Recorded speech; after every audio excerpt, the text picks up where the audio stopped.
Today we are going to draw a very cute bee. So let's get started.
Your drawing does not have to be perfect.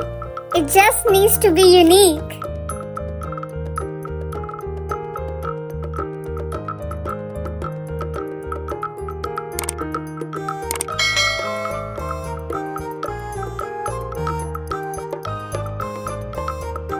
Ta-da!